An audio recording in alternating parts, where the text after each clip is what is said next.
Suppose इथे स्टेजवर उपस्थित असलेले सगळे मान्यवर धीरज कुमार साहेब, शंकर साहेब, शेवळगावकर साहेब, काही राठोड साहेब, त्याचबरोबर रामराव पवार साहेब, वैभव चव्हाण साहेब, पायगल साहेब आणि त्याचबरोबर इतरही सगळे मान्यवर उपस्थित असतात.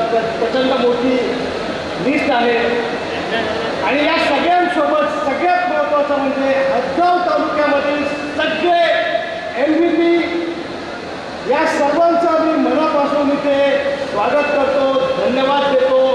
कारण की आज तुम्ही सगळ्यांनी एक प्रचंड मोठा विक्रम केलेला आहे आणि त्या सगळ्या गोष्टींकरता मी मनापासून तुमचे धन्यवाद देतो. Thank you very much. तुम्हाला कंटाळा आला असेल तर तुम्ही टाळ्या नाही वाजवल्या तरी चालतील, पण अशा महत्त्वाच्या टाळ्या प्लीज वाजवू नका. वाजवायच्या असतील तर खरंच जोरदार वाजवा, अदरवाईज प्लीज वाजवू नका. काल रात्री ट्रॅव्हल करत असताना बरेचसे मुद्दे लिहून काढले मी. तुम्हाला उद्या हदगावमध्ये गेल्याच्या नंतर ह्या सगळ्या गोष्टी सांगायच्या आहेत. बट आता जी काय माझ्याकडे ऑलरेडी 45 मिनिटं आहेत तर त्या सगळ्या गोष्टी लक्षात घेता मला असं वाटतं की मी आता थोडक्यातच तुम्हाला सगळ्या लोकांशी एक संवाद साधला पाहिजे. सो आय विल स्टार्ट दिस नाव.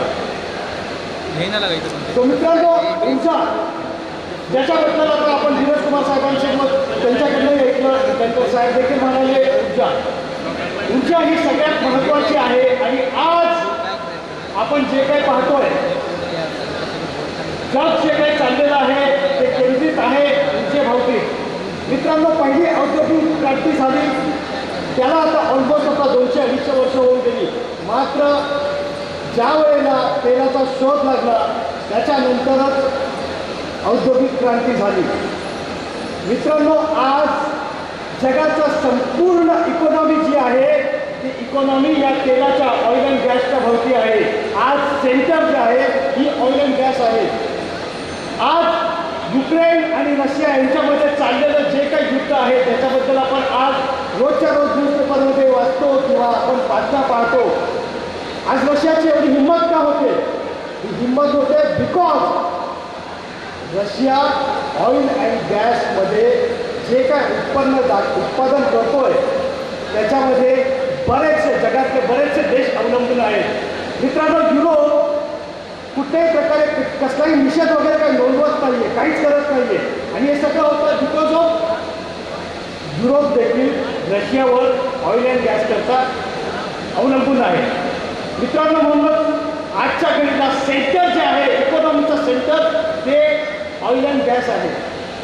आपला भारत देश आपल्या जी काही गरज आहे त्या गरजेच्या 82% ऑइल अँड गॅस इम्पोर्ट करतो.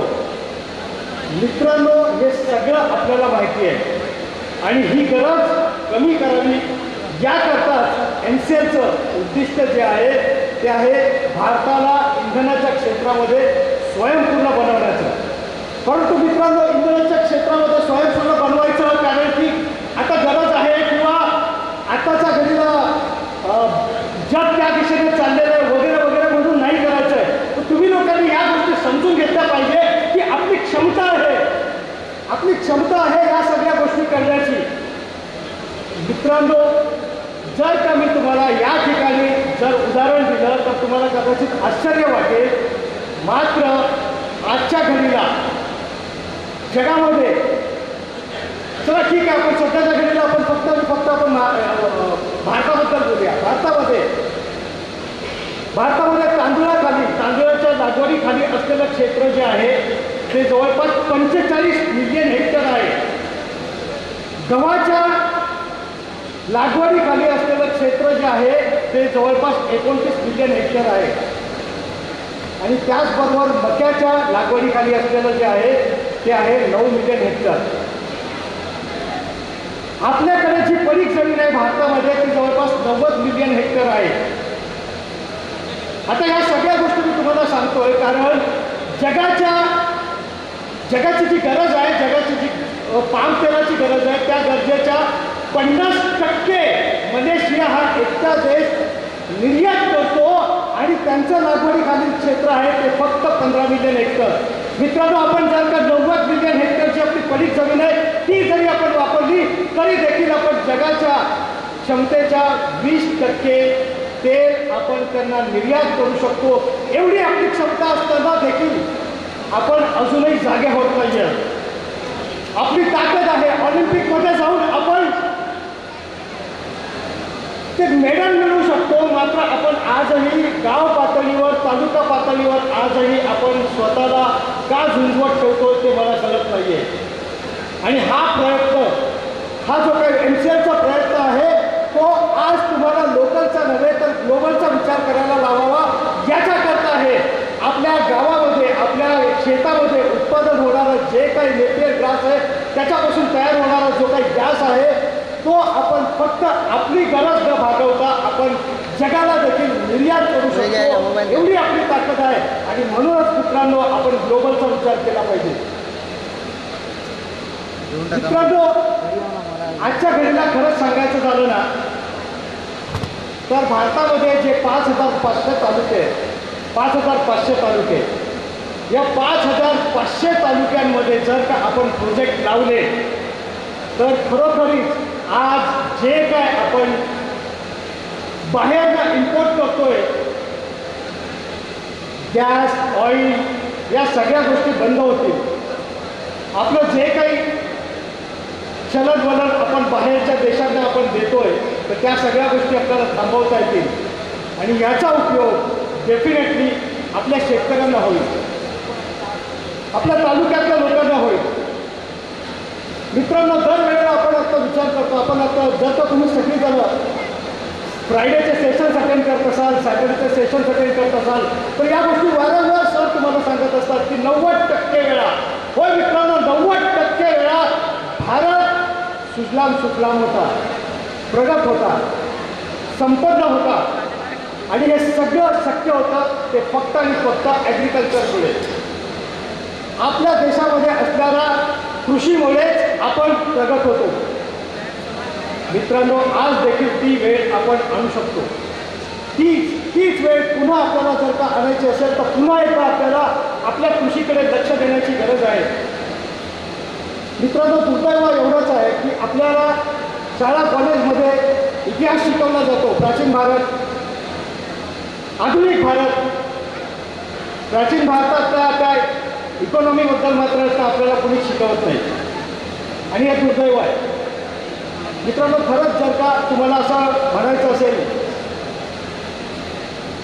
आपल्याला आपल्या देशात पूर्वीच्या काळी सोन्याचा दूर निघत होता किंवा आपल्या देशाला सोने की चिडिया असं म्हटलं जायचं, तर या सगळ्या गोष्टी आता शक्य होत्या त्या केवळ आणि केवळ आपल्या कृषीमुळे. मित्रांनो, लोकांना असं वाटतं की आपण प्रगती केली की सायन्समुळे. आमचं असं म्हणणं आहे की प्रगती होण्याकरता सगळ्यात महत्त्वाची गरज असते ती म्हणजे आधी रोजीरोटीची. जोपर्यंत ती संपन्नता, जी संपन्नता आपल्याला हवी आहे ती रोजीरोटी येत नाही, रोजीरोटी नसेल तर आता तुमचं सायन्स देखील काही काम करू शकत नाही. आणि म्हणून कृषी क्षेत्र खूप जास्त महत्त्वाचं आहे. मित्रांनो, हा सुवर्ण काळ आहे. भारतासाठीचा सगळ्यात जास्त सुवर्ण काळ आहे कारण ती जगाची गरज आहे. इंधन ते आपण आपल्या शेतामध्ये पिकवू शकतो. मित्रांनो, जर ह्या सगळ्या गोष्टींवर तुमचा विश्वास असेल तर मी तुम्हाला एका गोष्टीचं उदाहरण देऊ इच्छितो. आज भारतामधला कोणतंही गाव घ्या किंवा ग्रामपंचायत घ्या, आपल्या ग्रामपंचायतीमध्ये सर्वसाधारणपणे 600 ते 630 हेक्टर एवढी जमीन असते जी लागवडीखाली असते आणि 200 हेक्टर ही साधारणपणे पडीक असते. इथे 2 मान्यवर जिल्हाधिकारी आहेत. मी त्या दोघांना विचारू इच्छितो की मी जे काय बोलतो ते योग्य आहे का. मित्रांनो, जर का 630 हेक्टर जमीन जर का एका गावामध्ये, एका ग्रामपंचायतीमध्ये असेल, याच्यापैकी मी जे काय सांगतोय नीट ऐका आणि याचे कॅल्क्युलेशन्स करा. It is very very important. मित्रांनो, जर का 100 हेक्टर फक्त जमीन तुमच्या गावातली वापरली नेपियर ग्रासच्या उत्पादनाकरता, तर आपण शेतकऱ्यांना किमान 5 कोटी रुपये, त्या गावातील शेतकऱ्यांना 5 कोटी रुपये आपण देतो आहोत. कॅल्क्युलेशन करा मित्रांनो, 100 हेक्टर जमीन म्हणजे 250 एकर, आणि आपण म्हणतोय की प्रत्येक एकरावर कमीत कमी 200 टन दर वर्षाला आपण उत्पन्न घेऊ शकतो, उत्पादन घेऊ शकतो नेपियर ग्रासचं. आपण प्रत्येक टन 1000 रुपयाने घेणार आहोत. आता या सगळ्या गोष्टींचं जर का तुम्ही कॅल्क्युलेशन केलं तर तुम्हाला कळून चुकेल की दर वर्षाला आपण शेतकऱ्यांना किमान 5 कोटी रुपये आपण देणार आहोत एका गावामध्ये. आणि हे देखील मी फक्त सांगतो, फक्त 100 हेक्टर. मित्रांनो, 550 530 हेक्टर अजूनही तुमचे बाकी आहे, ज्याच्यामध्ये आपण ऑर्गॅनिक फार्मिंग करू, आपण इको फ्रेंडली प्रोडक्ट्स बनवू. आपण जे काही उत्पन्न आपण ऑर्गॅनिक फार्मिंग केलेलं आहे त्याच्यामधून आपण व्हॅल्यू ॲडिशन प्रोडक्ट्स आपण बनवणार आहोत. आज जगाला सगळ्यात जास्त धोका पेट्रोकेमिकल प्रोडक्ट्स आहे.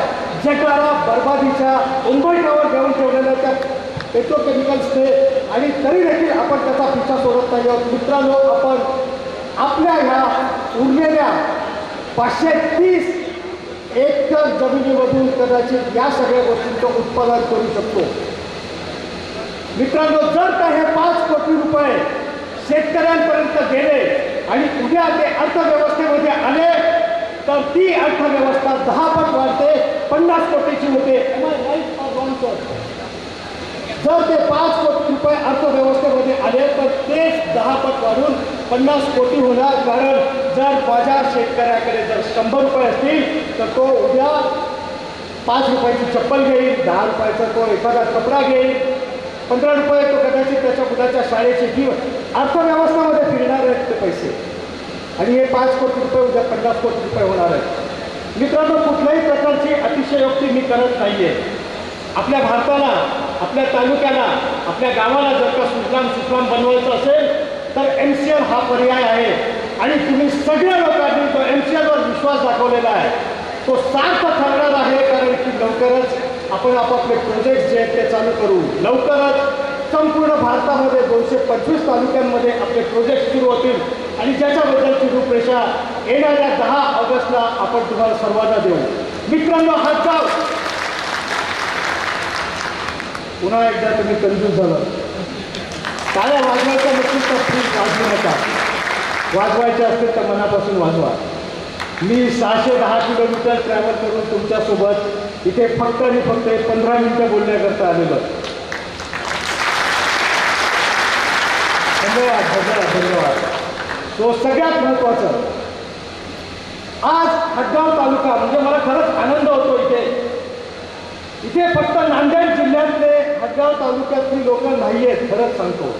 आसपासच्या जिल्ह्यातले, not only that, Karnataka, Telangana, इथून देखील लोक आलेली आहेत. आणि मला खरंच आनंद वाटतोय की MCL परिवार इतका विशाल आहे, आणि MCL परिवारावर जो काही विश्वास तुम्हा सर्वांनी टाकलेला आहे, तुम्ही सर्वांनी जो टाकलेला आहे, त्याच्याबद्दल मी खरंच अंतःकरणापासून तुमच्या सगळ्यांचे आभार मानतो. मित्रांनो, जाता जाता शेवटला एकच गोष्ट फक्त तुम्हाला सांगेल. आपल्या जगण्याचा हेतू काय आहे, MCLचा हेतू काय आहे, याचा थोडासा खोलात जा. मित्रांनो, आज जर तुम्ही सगळ्या लोकांनी MCLवर विश्वास ठेवलेला आहे आणि MCL जर का या सगळ्या गोष्टी करणार असेल तर आपल्या तालुक्यातील प्रत्येक शेतकऱ्याचं, होय बघाशी जवळगावकर साहेब सॉरी म्हणाले की त्यांना हवं होतं की त्याच्या तालुक्यातल्या प्रत्येक शेतकऱ्याच्या घरामध्ये काही ना काही उत्पन्न जायला हवं, आणि ते जाणारच आहे. कारण की MCL जे काही करू पाहतंय त्याच्यातून किमान दर महिन्याला 8,000 ते 10,000 उत्पन्न प्रत्येक शेतकऱ्याच्या घरामध्ये, किंबहुना प्रत्येक गावकऱ्याच्या घरामध्ये जाण्याकरता MCL जबाबदार असणार आहे. आणि त्या सगळ्यांकरता तुम्ही इथे माझ्यासमोर बसलेले जे काही 125 उद्योजक ज्यांनी MCLच्या या विजन आणि मिशनवर विश्वास ठेवला आहे, त्या सगळ्या उद्योजकांना धन्यवाद. कारण की तुम्ही सगळेजण त्या सगळ्याचे जबाबदार असणार आहात. तुमच्या सगळ्यांमुळे तुमच्या गावातल्या प्रत्येक घरामध्ये 8 ते 10,000 उत्पन्न जाणार आहे. सो थँक्यू व्हेरी मच तो विश्वास दाखवल्याबद्दल. जाता जाता मी फक्त तुम्हा लोकांना एवढंच सांगेन की मित्रांनो, आज MCL जे काही उभा आहे ते उभा आहे फक्त आणि फक्त तुम्ही लोकांनी दाखवलेल्या विश्वासावर. आपल्याला उद्योजक हवे आहेत. आपल्याला ती लोक हवी आहेत ज्या लोकांचा MCLमध्ये विश्वास आहे, फेथ आहे, ट्रस्ट आहे. मित्रांनो, आपल्याला मुंबई पुण्यामध्ये राहून MCLचे MVP इथे दूध करून मोठेपणा दाखवणारी गाजवणारी लोक नको आहेत. इथे माझ्या प्रत्येक शेतकऱ्यासोबत रात्रंदिवस उभं राहण्याकरता आणि त्या शेतकऱ्यांना हुरूप देण्याकरता त्यांच्या प्रत्येक प्रॉब्लेममध्ये त्या लोकांसोबत खांद्याला खांदा भिडून काम करणारी लोकं हवी आहेत. आणि आज इथे ती 125 मंडळी मला इथे समोर दिसतात. सो माझा ऊर खरंच भरून आलेला आहे. सो मित्रांनो, पुन्हा एकदा तुम्हा सगळ्यांचा मी मनापासून धन्यवाद देतो, आभार मानतो. आणि त्याचबरोबर आपले पाटील साहेब, आपले आमदार पाटील जवळगावकर साहेब यांचा मनापासून धन्यवाद देतो की त्यांनी एक हिरा शोधून काढला. ज्या माणसाने गेल्या 8 महिन्यामध्ये पायाला चाकं लावून तुम्हा प्रत्येकापर्यंत तो व्यक्ती पोहोचला. MCLचं व्हिजन मिशन ज्या माणसाने तुमच्यापर्यंत आणलं, तुम्हा सगळ्या लोकांना राजी केलं, त्या व्यक्तीला सतीश खानसोळे या व्यक्तीला शोधल्याबद्दल खरंच तुमचं मनापासून धन्यवाद. आणि यस ऑफकोर्स सतीश खानसोळे साहेब, तुमचं देखील मनापासून धन्यवाद. तुम्ही करत असलेल्या कामाबद्दल तुमचं मनापासून कौतुक. सो धन्यवाद. Thank you very much.